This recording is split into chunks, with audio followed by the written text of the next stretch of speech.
अल्लाह तबारक व तआला ने फरमाया अल आखिल्लाउ यौमइज़िन बअदुहुम लिबअदिन अदुव्व। फरमाया गहरे दोस्त भी क़यामत के दिन एक दूसरे के दुश्मन बन जाएंगे। खिल्ला गहरे दोस्त क़यामत के दिन एक दूसरे के साथ दुश्मनी करेंगे। इल्लल मुत्तकीन मगर जो परहेजगार होंगे वो दुनिया में भी दोस्त रहेंगे, क़यामत में भी दोस्त रहेंगे। मुत्तकी परहेजगार लोग, अल्लाह से डरने वाले, अल्लाह के वली, अल्लाह के बंदे, उनकी दोस्ती यहां भी कायम है तो वहां भी उनकी दोस्ती कायम रहे। ये कुरान मजीद है, कुरान पाक है। ये किसी वाइस का खिताबत के जोश में कहा हुआ जुमला नहीं कि हम क़यामत में भी वलियों के साथ होंगे। ये अल्लाह का कुरान है, ये अल्लाह का फरमान है, ये वो हकीकत है जो क़यामत तक के लिए हकीकत है।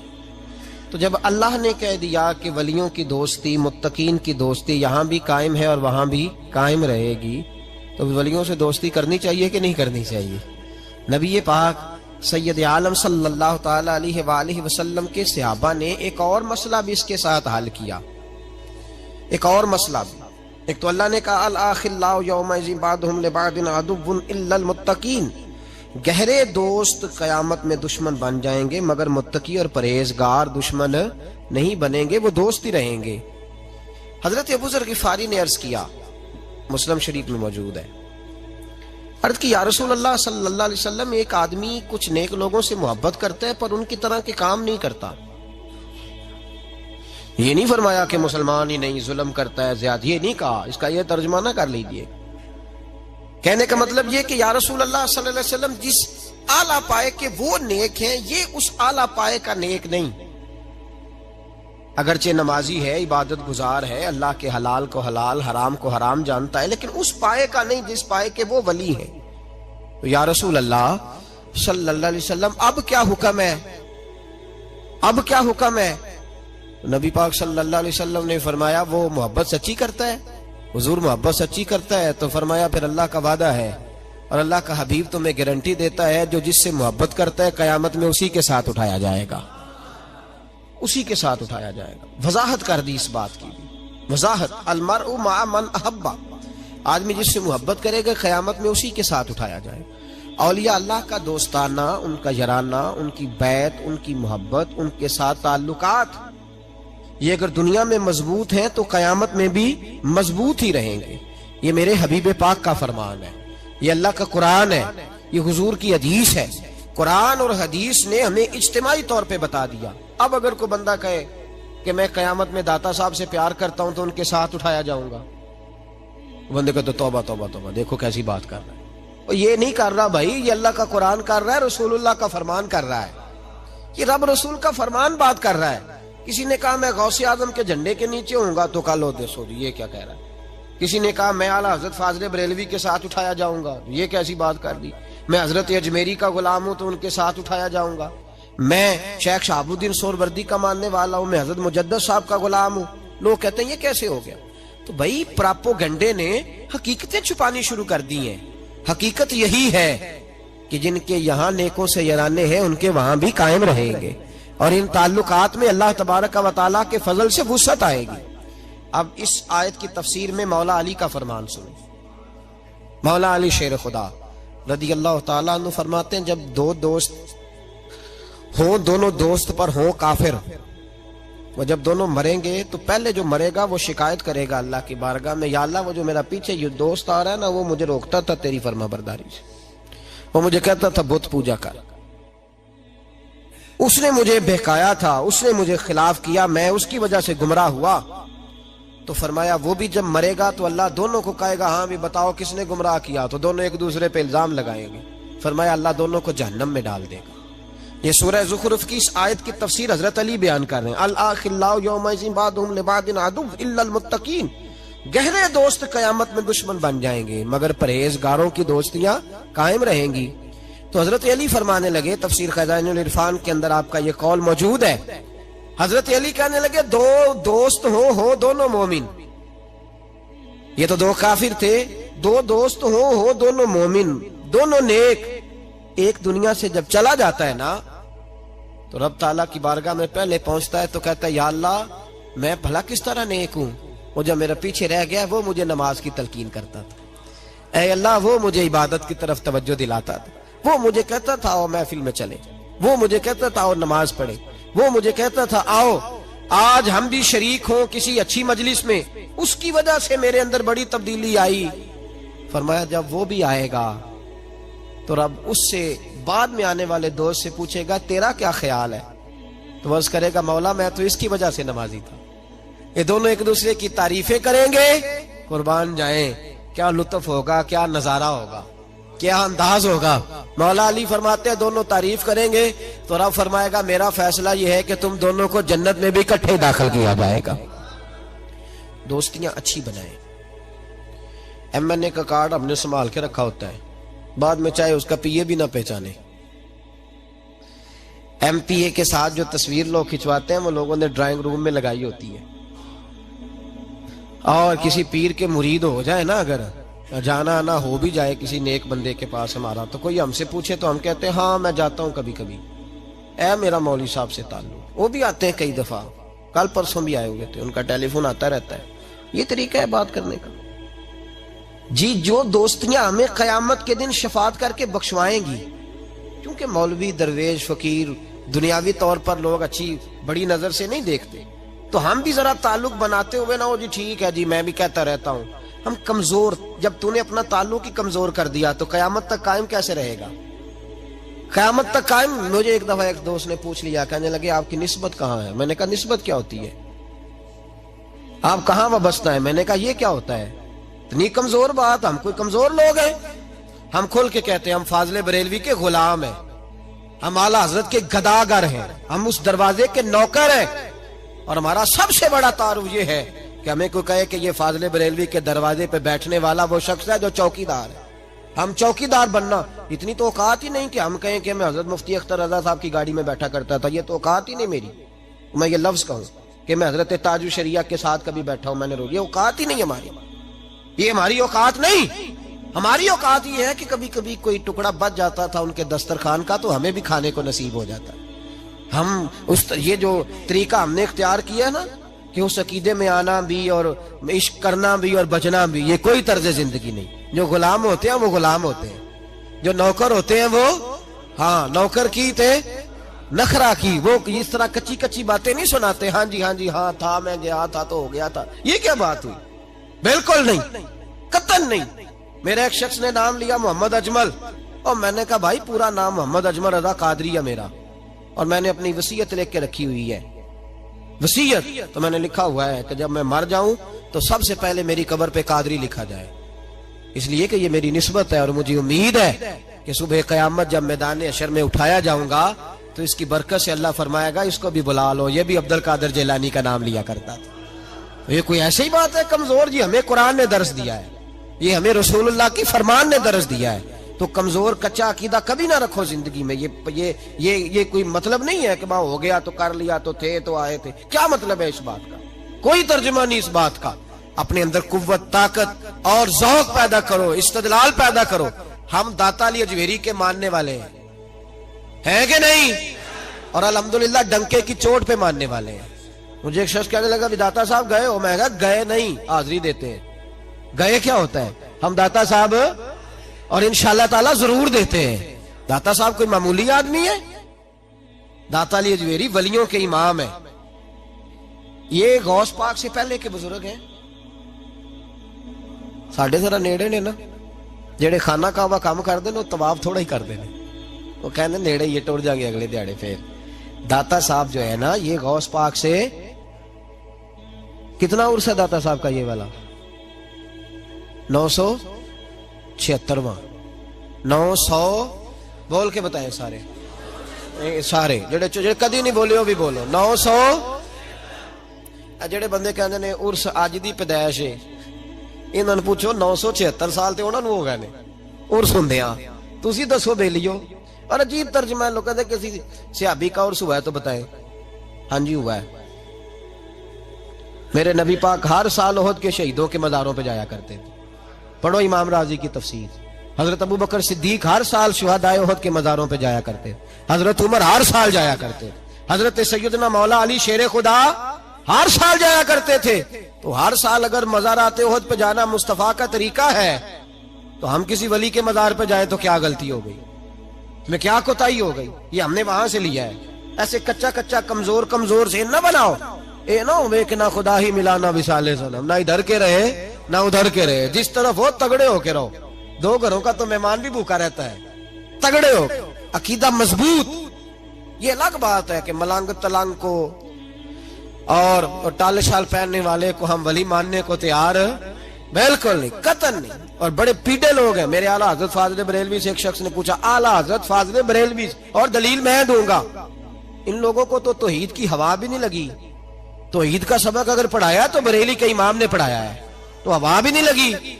आला हजरत रहमतुल्लाह अलैह फरमाते, कब्र को सजदा करना तो दूर की बात है, मैं तो चूमने की भी इजाजत नहीं देता, मैं तो हाथ लगाने की भी छुट्टी नहीं देता। 4 हाथ दूर खड़े रह के फातिहा पढ़ो। और मैंने प्रिंट करा के फतावा आला हजरत की पिछले साल मेरा मजमून अखबार में छपा। मुझे एक शेखुपुरा के वकील साहब ने टेलीफोन किया, कहने लगे जी मैंने एक्सप्रेस में पढ़ा है, तो आप दिखा सकते हैं कि इमाम अहमद रजा बरेलवी ने ये कहा है? मैंने कहा जी दिखा देना, मैं विखा देना, पर तुसा फिर भी नहीं बनना। ये मैंने बड़ा तजर्बा किया। लोग देख दाख के भी मानते हैं। एक बंदा मैंने कहता बुखारी जो दिखाओ, मैं उन्होंने बुखारी कट के दी, कहना हूं मैं मौलवी साहब विखा के आया। मैं क्या गल पहलों क्यों नहीं सी की तू भाई? हम इंतशार पैदा नहीं करना चाहते, हमारा मिजाज नहीं, हम मुस्बत बात करने के आदी हैं, पर गलत बात भी बर्दाश्त, मेरे दिल को तकलीफ होती है। इधर देखो,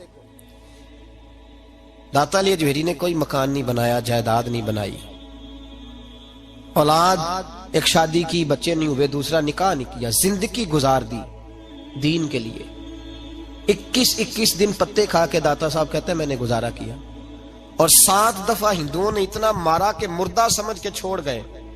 अल्लाह ने जिंदगी दी, उस शख्स ने जिंदगी गुजार दी। और यहाँ आज एक मौलवी मिंबर पे बैठ के इतनी लंबी जुबान खोल के कहता है दाता साहब के मजार पे शिरक होता है। उसे ख्याल ही नहीं आया कि इसकी बात कर रहा है। कल दिन गुजरा है डॉक्टर इकबाल का, अल्लामा इकबाल, मामूली आदमी नहीं, इकबाल रहमतुल्लाह अलैह। दाता साहब के मजार पे खड़े होके इधर देखो, सोने का दरवाजा है, तो वहां इकबाल का शेर लिखा है। इकबाल कहते हैं सैयदे हजवेर मखदूमे उमम, सैयदे हजवेर मखदूमे उमम, सैयदे हजवेर मखदूमे उमम। इकबाल कहने लगे अली बिन उस्मान हजवेरी वो मोशन है मुसलमानों का कि सारी उम्मत को आके इनकी खिदमत करनी चाहिए। ये उम्मत मुस्लिमा के मखदूम है, सैयदे हजवेर मखदूमे उमम।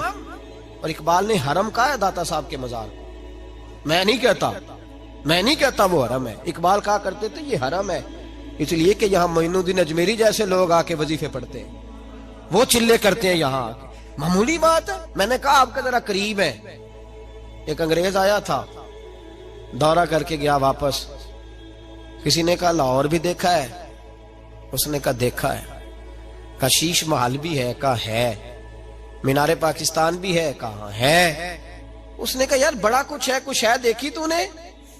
कहा हाँ बड़ा कुछ देखा है। और लाहौर में मैंने एक कब्र देखी है, वो कब्र इस तरह की है कि मुसलमानों के दिलों पे हुकूमत कर रही है। दिल कब्जे में है उस दरवेश की, उस सूफी के कब्जे में। हमारे नेड़े है ना जरा, उस तरह की कदर मंजिलत। वरना हजरत अजमेरी, हजरत बाबा फरीद साहब, ये सारे लोग यहाँ हाजिरी देना, हजरत सुल्तान बाहू जैसे लोग इनकी तारीफें करते हैं, कहते हैं ये बड़ा आदमी है भाई, अली अजमेरी बड़ा आदमी है। तो इन सूफिया का प्यार, औलिया का प्यार। निसाई शरीफ सुनो, निसाई का हवाला। मेरे रसूल पाक सल्लल्लाहु अलैहि वसल्लम ने फरमाया कयामत के दिन किसी को ताकत नहीं होगी अल्लाह की बारगाह में बोलने की। निसाई शरीफ अर्ज कर रहा हूं। और सियासता की रवायत इब्ने माजा में भी मौजूद, किसी को ताकत नहीं होगी रब करीम की बारगाह में बोलने की। लेकिन फरमाया अल्लाह की बारगाह में कयामत के दिन सबसे ज्यादा तकरार कुछ नेक लोग अपने दोस्तों के बारे में करेंगे, तकरार करेंगे अल्लाह की बारगाह में अदब के साथ, नाज के साथ। दूसरा तर्जुमा ये कर लो कि अल्लाह की तौफीक से बोलेंगे, अल्लाह खुद चाहेगा ये बोले। अल्लाह फरमाएगा जाओ जन्नत में नेक लोगों को, तो हुजूर फरमाते हैं वो कहेंगे या अल्लाह पहले उन्हें भी बुला जो हमारे साथ नमाजें पढ़ते थे, जो हमारे पीछे जुमे पढ़ते थे उन्हें भी बुला, जो हमारे साथ शरीक होते थे बुला। ये मुस्तफा के लफ्ज हैं। नबी पाक सल्लल्लाहु अलैहि वसल्लम फरमाते हैं, रब करीम फरमाएगा वो तो जहन्नम में है, उनके तो गुनाह ज्यादा, पाप ज्यादा। तो वर्ज करें कि मौला पहले उन्हें बुला तब हम जन्नत में जाएंगे। तो अल्लाह फरमाएगा इज़हाबू फ़ाख़रिजू मिनहुम मन अरफ़्तहुम, जाओ, ये लफ्ज है हदीस के। अल्लाह उनसे कहेगा जाओ जहन्नम के दरवाजे तक जाओ और जिस जिसको पहचानते हो उन सबको जहन्नम से निकाल के जन्नत में दाखिल कर दो। ये अल्लाह इख्तियार देगा अपने नेक बंदों, ये अल्लाह इख्तियार देगा अपने नेक बंदों को कि जाओ जिस जिससे तुम्हारी वाकफियत है ना, मन अरफ़्तहुम, जिस जिसको तुम पहचानते हो, जिस जिससे वाकफियत है उसे निकाल के जन्नत में। और मेरे नबी पाक का तो मिशकात में ये फरमान भी मौजूद है, एक गुनाहगार ने किसी अल्लाह के वली को वुजू कराया था और एक हदीस में ये है कि एक प्याला पानी का पिलाया था। वो गुनाहगार जा रहा था जहन्नम की तरफ, फरिश्ते ले जा रहे थे, वली जन्नत में जा रहा था, तो अल्लाह ने मुलाकात करा दी। मुलाकात किसने कराई? नहीं, किसने कराई? अल्लाह। इसका मतलब है वलियों से मुलाकात भी अल्लाह ही कराता है। अल्लाह ने मुलाकात करा दी तो फरिश्तों से छुड़ा के वो बंदा दौड़ा, बाबा जी से कहने लगा मुझे पहचानते हो? उन्होंने कहा नहीं पहचान करा। का हुजूर एक दफा आप हमारे इलाके आए थे, मैंने वुजू कराया था। मेरे मुस्तफा करीम फरमाते अल्लाह की तौफीक से वली वापस पलट गए, वो आलिम वापस आ गए, वो नेक आदमी वापस आ गए। कहा मौला मुझे वुजू कराया इसने, पानी पिलाया, मेरी तो हैसियत नहीं, तू तो जज़ाएं देने वाला है ना, और तेरा बंदा समझ के पिलाया, चेहरे पे दाढ़ी देख के पिलाया, दीन का नौकर समझ के पिलाया मुझे इसने, मुस्तफा करीम की शरीयत का एक अदना खादिम समझ के, तो अल्लाह इस पे मेहरबानी कर। मेरे हबीब फरमाते हैं पानी पिलाने की बरकत से अल्लाह उस गुनाहगार को भी जन्नत अता फरमा देगा। तो लोग समझते हैं ये ऐसे ही बात दो चार, ओ भाई ये मलंग, इनको तो हवा ही नहीं लगी दीन की। जो मलंग तलंग है ये तो बेचारे घरों से हुकूक से भागे हुए लोग हैं, वरना औलिया अल्लाह, सूफिया और इनकी अजमत और शान, ये पूरा चैप्टर है कुरान और सुन्नत का, ये पूरा बाब है। और दाता अली अजवेरी हो, हजरत मुजद्दद अल फिसानी हो या आला हजरत फाजिल बरेलवी हो, इन लोगों ने अपनी तालीमात पेश की। हमारे जमाने में तो मुरीद हो जाए तो उसको भी नहीं ना कहा जा सकता कि तू नमाज पढ़, तो ये लोग तो हिंदुओं से टकराते रहे। हमारे हुक्मरान भाग के जाते हैं दिवाली में, होली में, मंदिरों में, गिरजों में दौड़ दौड़ के जाते हैं, दुआएं कराते फिरते हैं माज़अल्लाह ईसाइयों से। आला हज़रत फाज़िल बरेलवी रहमतुल्लाह ने बरेली शरीफ में कसरत थी हिंदुओं की। लोगों ने कहा हुजूर गाय की कुर्बानी ना करें तो बेहतर है, हिंदू बिगड़ जाएंगे। फरमाया यही तो मौका मिला है इस्लाम की सदाकत पर अमल करने का, यहाँ तो हक बयान करना बड़ा जरूरी है। फरमाया यही तो वक्त है। अब अगर हिंदू नमाज से बिगड़ेगा तो हम नमाज छोड़ देंगे, अगर रोजे से बिगड़ेगा तो रोजा छोड़ देंगे। फरमाया हमने करना है। आला हजरत रहमतुल्लाह अलैह का जो पड़ोसी था वो बड़ा मालदार हिंदू था, उसने कहा गाय ना ज़िबा करना वरना झगड़ा हो जाएगा। फरमाया झगड़ा नहीं हो सकता, इसलिए कि ये मेरे रसूल की सुन्नत है और मैं जिंदा करूंगा इस सुन्नत को। आला हजरत ने कसदन गाय ज़िबा की, कुछ ना कर सका। इत्तेफाक की बात रात को बारिश हो गई, तो जो उस हिंदू की तरफ आला हजरत रहमतुल्लाह अलैह की दीवार थी ना घर की, वो दीवार गिर गई। तो फाजिल बरेलवी कहने लगे सारे अंदर सो जाओ, मुझे सेन में सुला दो, मैं खुद हिफाजत करूंगा घर की। सेन में बिस्तर कर दिया, तो उस दीवार पे पर्दा डाल दिया, तार बांध के, रस्सी बांध के पर्दा डाल दिया। वो हिंदू रात को खंजर लेके आया, चीखे मारता भाग गया। सुबह फजर की नमाज के लिए फाजिल बरेलवी रहमतुल्लाह अलैह मस्जिद की सीढ़ियां नमाज पढ़ के उतरने लगे तो कदमों में बैठ के कहने लगा माफ भी कर दे, कलमा भी पढ़ा दे। फरमाया तुझे क्या हुआ? कहने लगा रात में आया था मारने के लिए, पर एक शेर आपकी हिफाजत कर रहा था, पहले बताओ तो सही वो कौन है। आला हज़रत रो पड़े, फरमाने लगे तू मुझे लवारस समझता है? तूने समझा था मैं लवारस हूं? जिस रसूल के नाम पर मैं इतने बड़ा खड़ा हो रहा हूं, इस्तकामत का मुजाहरा कर रहा हूं, वो मुझे लवारस? फरमाया वो मदद थी जो मेरे रब ने मेरे लिए भेजी थी, अल्लाह की भेजी हुई मदद थी। और फरमाया आइंदा जुर्रत ना करना। उसने कहा जुर्रत किसने करनी है, मैं तो कलमा पढ़ने आया हूं। मुसलमान कर हिंदुओं से टकराते रहे। इन लोगों ने बड़े जतन करके दीन फैलाया, बड़ा मुश्किल था। हमारे तो यहाँ हक बात कहना, किसी को समझाना बड़ा मुश्किल हो गया। हिंदू सिख के सामने, आर्या के सामने, पंडितों और जोगियों के सामने खड़े हो जाना और फिर डट कर दीन की बात करना। किसी ने पूछा था आला हजरत से, 2-3 तालीमात सुन लें, इंशाअल्लाह ताला बातें होती रहेंगी। फाजिल बरेलवी रहमतुल्लाह अलैह से किसी ने पूछा था, हुजूर ये जो हिंदू होली पे मिठाई बांटते हैं तो वो चूंकि गैर मुस्लिम का सिर्फ ज़बीहा हराम है, जानवर ज़िबा करे तो फिर हराम है, वो नहीं खा सकते, बाकी में फुकाहा गुंजाइश देते हैं, इजाजत देते हैं। हुजूर होली का मौका है और हिंदू मिठाइयां बांटते हैं तो क्या हुक्म है? फरमाया बिल्कुल नहीं लेनी, करीब भी नहीं जाना। हम और यहां तक फरमाया कि उनकी किसी जलसे में भी नहीं जाना, उनकी किसी मजलिस में भी शिरकत, फरमाते रांगना चढ़ा लेना, शैतान का पता नहीं चलता वो किस वक्त क्या दिल में वसवसा पैदा कर दे। किसी हिंदू सिख बद मजहब के करीब जाने की तुम्हें इजाजत है, ये आला हजरत का फतवा है। और यहाँ तो जिसका जो दिल करता है ना, किसी लंबे बाल रख लिए, किसी ने उससे लंबे रख लिए, पीर आ गए हैं मैदान में, हाँ जी, पीर का में मॉडल ज्यादा है, इधर लाइनें लटकी हुई हैं बालों की, इधर लाइनें लटकी हुई हैं और तस्वीरें ऐसे खींची हुई हैं जैसे अल्लाह ही खैर फरमाए। तो काजी इसकी करामत क्या है? कहते हैं दाम बड़ा चंगा करता है। क्या तमाशा है, क्या चक्कर चलाया हुआ है। वली के लिए हुजूर की सुन्नत पे अमल करना जरूरी है, दाम दुरूद जरूरी, वो तो एक ज़िमनी चीज है। किस चीज को दीन बना लिया लोगों ने। मेरे नबी पाक अलैहिस्सलातु सलाम की जुल्फे, हुजूर की जुल्फे, हुजूर ने जुल्फे रखी हैं, कभी आधे कान तक होती थी, कभी पूरे कान तक, कभी कंधों तक। मर्द के लिए कंधों, ये मसला याद रख ले, कंधों से नीचे मर्द के लिए जुल्फे रखना हराम है, हराम। तो जो हराम फेल करे, पीर होने के काबिल है और एलानिया करे, बगैर किसी मजबूरी के करे।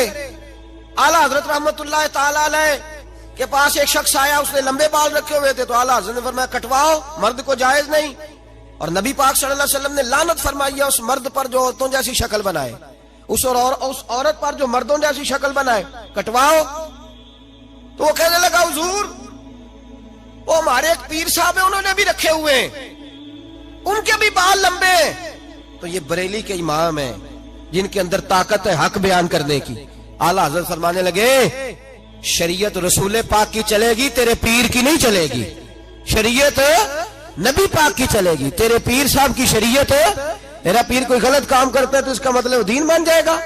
फरमाया कोई इजाजत नहीं, डट करके मुकाबला। और एक बंदे ने चोटी रखी हुई थी यहाँ बालों पे ना, थोड़े से बाल छोड़े हुए। आपने कहा ये क्या है? कहने लगा पीर के नाम की रखी। मैं कटवा, पीर के नाम की रखी हुई है, रसूल पाक ने मना फरमाया, तो तेरा पीर कौन होता है ये बात करने? कोई इजाजत नहीं, कोई गुंजाइश नहीं। हर मकाम, हर जगह आला हजरत रहमतुल्लाह ताला अलैह। और इतने पक्के मुसलमान, वो टिकटें आती थी ना, टिकटें लगाने के लिए, डाक की टिकट, तो उस पे अंग्रेज की तस्वीर होती थी। तो आला हजरत को बड़ी नफरत थी। ब्रिटिश गवर्नमेंट, कभी सारी जिंदगी कचहरी नहीं गए और कहते थे, मैं इसको अदालत भी नहीं कहता, अदालत वो होती है जहां अदल होता है। कहा करते थे कोर्ट कचहरी, अदालत नहीं कहते थे, कभी नहीं गए थे। तो वो टिकट लगाते थे ना जब खाते पे, तो उल्टा करके लगाते थे, उल्टा। लोगों ने कहा हुजूर क्यों? फरमाने लगे मेरा बस नहीं चलता, वरना मैं ये सारे उल्टे कर दूं, उल्टे कर दूं सारे, और अल्लाह तौफीक देगा, उल्टे हो भी गए बाद में। दो कौमी नजरिए सुन लो, मैं जिम्मेदार हूं, जो बात करता हूं इसका जिम्मेदार हूं। अल्लामा इकबाल तो बड़ा अरसा तक ये कहते रहे, सारे जहां से अच्छा हिंदुस्तान हमारा। ये इकबाल की नज़म है। इकबाल तो दो कौमी नजरिए के मुखालिफ थे। कायदे आज़म मोहम्मद अली जिन्ना तो खुद कांग्रेस के मेंबर थे। इनको अगर ये रास्ता दिखाया है तो बरेली के इमाम ने दिखाया है, आला हज़रत के खुलफा ने दिखाया है। उन्होंने फरमाया ना, सारे जहां से अच्छा हिंदुस्तान हमारा नहीं, सारे जहां से अच्छा इस्लाम हमारा। ये रास्ता दिखाया है। हिंदू और कौम है, मुसलमान है। ये कौमी, दो कौमी नजरिए सबसे पहले हजरत मुजद्दद अल-फ़सानी ने बयान किया। पर उसके बाद आला हजरत फाजिल बरेलवी ने अपने खुलफा की फौज तैयार की, जो गली गली गई। सैयद दीदार अली शाह साहब खलीफा थे आला हजरत के, उनके पास इकबाल जाके बैठा करते थे। उन्होंने ज़हन साजी की, फरमाया तो किधर लगा हुआ है? फिर इकबाल बोले, और फिर इकबाल ने ये शेर कहा कि बाजू तेरा तौहीद की कुव्वत से कवि है, इस्लाम तेरा देश है, तू मुस्तफा भी है। इकबाल बड़े मुतासिर थे आला हजरत से, बड़े मुतासिर।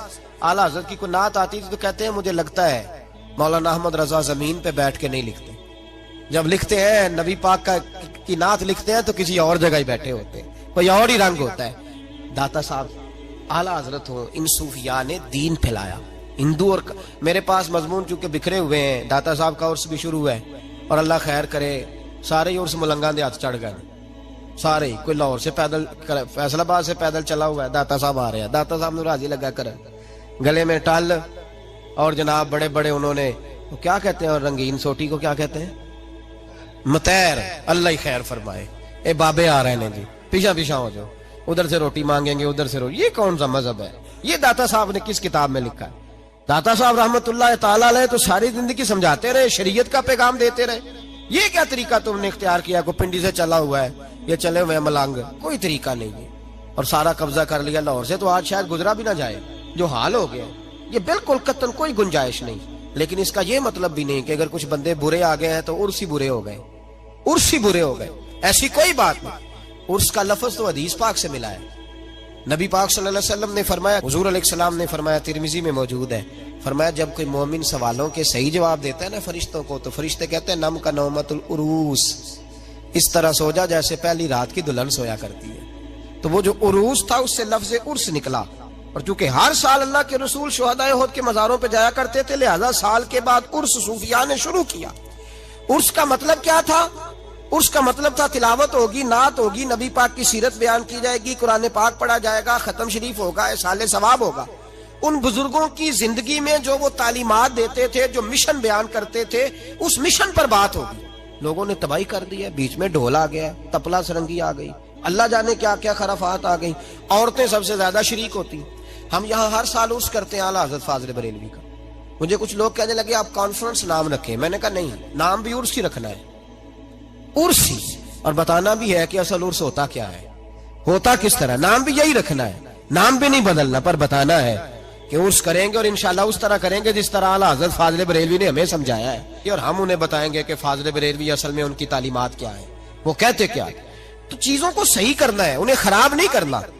हमारे यहाँ लोग अजीबो गरीब तरीका है, ओ भाई अगर 2-3 प्रोफेसर गलत हो गए हैं तो क्या कॉलेज बंद कर दिए जाएंगे, स्कूल बंद कर दिए जाएं? अगर 4-5 डॉक्टर जाली डिग्रियां लेके बैठ गए हैं तो क्या दवाई लेनी बंद कर दें? अगर 2-4-10 लोग खराब हो गए हैं, दरबारों पे तबाही करने लगे हैं, तो ये बंद कर देने चाहिए। उन लोगों को सही करना चाहिए, उन्हें निकालना चाहिए, उन लोगों को सही करना चाहिए। क्या करना चाहिए जी? और हम, ये रिकॉर्डिंग हो रही है, मैं हुकूमत से हर वक्त कहता हूं कि आप इनके खिलाफ पूरा ऑपरेशन करें, मलंगों के खिलाफ। और जिस दरबार से किसी सज्जादा नशीन की सरपरस्ती में शराब, नशे, जुए का धंधा होता है, चर्स बिकती है, उसको शरेआम सजा दें। हमारा तो मुतालबा है कि दरबारों से ये गलाजतें सारी दूर करें। हमारे बुजुर्गों के साथ ये जुल्म है जो लोग कर रहे हैं। इसका मतलब ये नहीं कि लोगों में शक पैदा कर दिया जाए। एक बात मुझे बड़ी प्यारी याद आ गई, पर अगर आप सारे मेरी तरफ देखें तो फिर सुनाऊंगा। लोग शक पैदा करते हैं। लाहौर का एक मौलवी था, तो उसने एक नया शोशा छोड़ दिया एक दफा, गालबन 55 की बात है, और उस वक्त के नवाए वक्त में वो सारी चीजें छपी। हमें हाजी सादक साहब रहमतुल्लाह अलैह की लाइब्रेरी से वो मैंने सारी चीजें देखी, वहां उन्होंने रखी हुई हैं संभाल के। उसने देखा ना कि हमने बड़े फतवे दे दिए, पर दाता साहब से तो राज खत्म ही नहीं होता। बड़ा कुछ करके देख लिया। इन्नल्लज़ीना आमनू व अमिलुस सालिहात सयजअलु लहुमुर रहमानु वुद्दा। अल्लाह फरमाते हैं जो लोग ईमान लाने के बाद अच्छे अमल करते हैं, मैं खुद लोगों के दिलों में उनकी मोहब्बत पैदा फरमा देता हूँ। तो जो मोहब्बत अल्लाह पैदा करे वो कोई निकाल सकता है? वो निकलती नहीं। तो जब देखा ना कि बड़े फतवे, और हाजी सादक साहब फरमाया करते थे कि लोगों का साल के बाद उर्स होता है, दाता साहब हर जुमेरात उर्स होता है, उन्हें लोग जमा होते हैं। तो एक मौलाना ने शोशा छोड़ दिया। उन्होंने कहा यहाँ तो दाता साहब की कब्र ही नहीं, वो तो किले में दफन है, चलो मसला खत्म करो। एक नया शक डाल दिया, चाहे लोग बट जाएंगे, इनमें इख्तलाफ हो जाएगा, तो लोग कहेंगे नहीं वो तो उधर है, कुछ उधर जाएंगे, कुछ इधर आएंगे, चलो कोई ना कोई तो फायदा होगा ना। उसने शोर कर दिया जी मुझे कशफ हुआ है, वैसे मानना नहीं किसी वली की करामत को, और खुद कशफ हो गया जनाब, अपनी बारी आई तो सब ठीक है, मुझे कशफ हुआ जी दाता साहब किले में है। मुहद्दिस आज़म पाकिस्तान मौलाना सरदार अहमद साहब रहमतुल्लाह, आप फैसलाबाद से तशरीफ लाए, ये गालबन कोई 50 और 60 के बीच की बात, तशरीफ लाए। मुफ्ती आजम पाकिस्तान सैयद अबुल बरकात शाह साहब को साथ लिया, खलीफा आला हजरत को, और दाता साहब की मस्जिद में आके स्पीकर खोला और कहने लगे मौलवी साहब आपने कहा दाता साहब यहाँ मौजूद नहीं, वो किले में है, इस तरह करो आ जाओ। जादू हो जो सिर चढ़ के बोले, फरमाने लगे इस तरह करो, आओ दरबार पे दाता साहब के मजार पे, मैं आवाज दूंगा दाता साहब को, तो अगर दाता साहब अंदर से बोल के कह दे मैं यही हूं तो फिर मान जाओगे।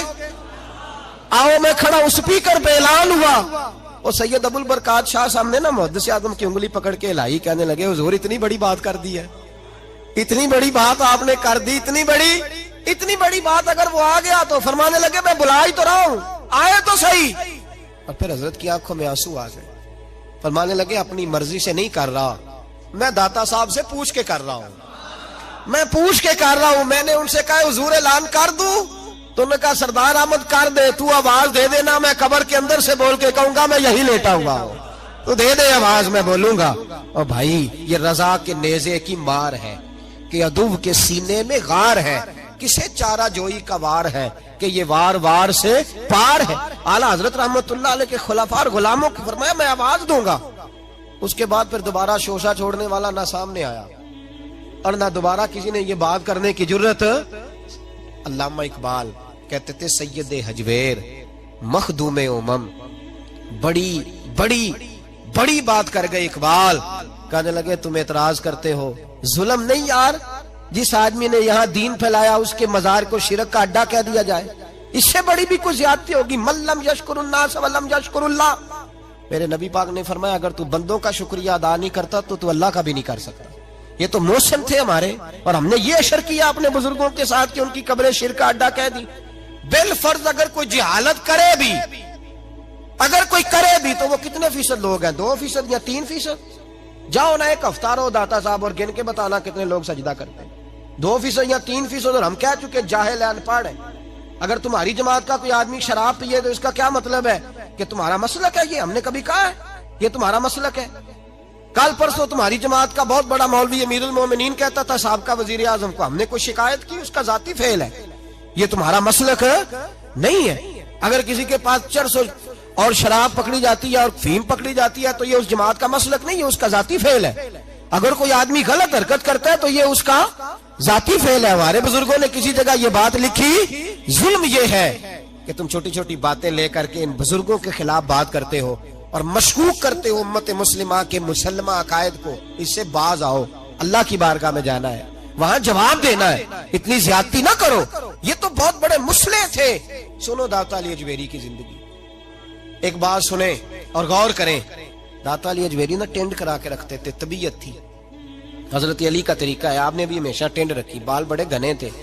तो हजरत अली फरमाया करते थे, मैंने नबी पाक अलैहिस्सलातु सलाम से सुना है, हुजूर ने फरमाया है कि अगर किसी पर गुस्ल फर्ज हो और नहाने में एक बाल भी खुश्क रह गया तो वो दोजख में तपाया जाएगा। तो मेरे बाल घने हैं लिहाजा मैं टेंड करा के रखता हूँ, कहीं ऐसा ना हो कि अक्सर टेंड रखते, दाता साहब भी टेंड रखते थे। रावी के बीच बैठे थे, कश्ती में गुजर रहे थे, 2-3 मुरीद भी साथ थे, टेंड कराई हुई। तो बच्चे अक्सर मजाक उड़ाते हैं, ये नहीं करना चाहिए बुजुर्गों का, उलमा का, ये ऐसा कभी ना करें। हम मजाक उड़ाते हैं, फबतियां कसते हैं, नकलें उतारते हैं, ये जुल्म है। और आलिम दीन का इसलिए मजाक उड़ाना कि वह दीन का आलिम है, आलिम पता भी वो दीन का आलिम है, फिर उसका मजाक उड़ाना अल्लाह फरमाते हैं काफिर हो जाएगा बंदा। इसलिए कि बैसियत नाइब रसूल तुमने उसके साथ इस तरह का रवैया रखा। बहरहाल दाता साहब रहमतुल्लाह अलैह गुजर रहे थे दरिया में, कश्ती में, 2-3 मुरीद भी साथ थे, रावी के बीच दूसरे किनारे जा रहे थे। तो 2-3-5-6 नौजवान करीब से गुजरे। तो दाता साहब ने सर से कपड़ा उठाया, टोपी उतारी तो उन्होंने मजाक करना शुरू कर दिया। तो देखो बाबा जी गंजे हैं, देखो किस तरह का। पहले तो मजाक कर रहे थे, फिर उनके पास वो खजूरें खा रहे थे तो गुठलियां थी, उन्होंने वो गुठलियां दाता साहब को मारनी शुरू कर दी। तो जब वो मारने लगे तो वो मुरीद कहते हैं दाता साहब ने कपड़ा मजीद उतार दिया और उनकी तरफ सर कर दिया, तो मारो। वो मजाक करते गुजर गए। मुरीदों को बड़ा जलाल आया, आना भी चाहिए, बात ही बड़ी बदतमीजी की है, जलाल आया। एक मुरीद बोला, कहने लगा हुजूर मैंने कभी को मुतालबा नहीं किया, पर आज मेरा मुतालबा इनके लिए दुआ करें, अल्लाह इन्हें गर्क कर दे, ये रावी में डूब के मर जाए, करे दुआ। और नेक बंदे की दुआ भी लग जाती है तो बद दुआ भी लग जाती है, ये याद रखें। बद दुआ भी लगा बात है कि नेक लोग बद दुआ करते नहीं। कहा करें इसके लिए दुआ, ये डूब जाए ये लोग। दाता साहब ने कहा यार मेरा क्या बिगड़ा है, वो हंस के चले गए, कोई अर्ज नहीं, जाने दो। कोई नहीं, बच्चे थे, अभी उनकी उम्र नहीं। कहा हुजूर नहीं, मेरा मुतालबा है, आज बद्दुआ करें ये डूब जाएं। दाता साहब ने फरमाया नहीं यार, जाने दो, कोई अर्ज नहीं। इसरार किया तो मेरे महबूब की नस्ल का हर बच्चा ही नूर वाला है। सैयदजादे दाता अली अजमेरी ने हाथ उठाए और दुआ की तो रंग ही बदल गया, नक्शा ही बदल गया। कहने लगे ए अल्लाह, कितने खूबसूरत नौजवान हैं, चढ़ती जवानियां, कितने प्यारे हैं, हंस रहे हैं, खुश खुश जा रहे हैं। मेरे अल्लाह, मैं तेरी बारगाह में दुआ करता हूं, इन्हें यहां हंसता हुआ रखा है तो कयामत में भी हंसता हुआ ही रखना। अल्लाह अल्लाह वहां भी इन्हें परेशान और शर्मिंदा न करना, इन्हें हंसता हुआ ही रखना। जब ये दुआ मांगी तो मुरीद रोने लगा, हुजूर ये क्या है? तो हजरत दाता साहब फरमाने लगे, तुमने मेरे नबी पाक का वो ओहद के दिन वाला फरमान नहीं पढ़ा? जब काफिरों ने पत्थर मारे, दांत मुबारक शहीद हुए, खून बहने लगा, तो सहाबा ने कहा हुजूर दुआ करें ये गर्क हो जाए। तो नबी पाक ने दुआ मांगी, अल्लाहुम्महदी कौमी फइन्नहुम ला यअलमून, या अल्लाह मेरी कौम को हिदायत दे दे, इन्हें पता ही नहीं ये क्या कर रहे हैं। फरमाया मैं हुजूर के तरीके पे ना चलूं? ये दुआ मांगी दाता साहब ने, अल्लाह इन्हें हंसता ही रखना। वो नौजवान कश्ती मोड़ के आ गए, दाता साहब किनारे पे उतरे तो वो भी उतरे, कदमों में बैठे। कहने लगे हुजूर पता नहीं क्या हुआ है। आगे जाके ख्याल आया यार इतना बड़ा बुजुर्ग है और हम ये क्या कर, पता नहीं दिल में क्या हुआ है, मेहरबानी करें, माफ भी कर दें, तौबा भी करा दे, मुरीद भी कर ले। दाता साहब फरमाने लगे शर्त ही है कि रोज मेरे पास पढ़ने आना पड़ेगा। कहा हुजूर पढ़ा करेंगे। फरमाते हैं वो सारे के सारे बच्चे दाता साहब ने दीन के आलिम बना दिए, सारे मुबल्लिग बना दिए दाता साहब ने। कोई बैठा हुआ मुझे दूर दुआ देता है, कोई बैठा हुआ मुझे दूर दुआ देता है, मैं डूबता हूं पर समुंदर उछाल देता है। दाता साहब की जिंदगी इबारत थी दीन के साथ। बड़ा खूबसूरत वक्त गुजार के गए, वक्त निकाल के जाया करें, सलाम अकीदत दिया करें। कशफुल माजूब उनकी किताब है, खोल के पढ़ा करें, उनकी तालीमात दे के उनके नजरियात पर अमल करें। अल्लाह हमें समझने की तौफीक दे। आखिर दावाना अनिल हम्दुलिल्लाह।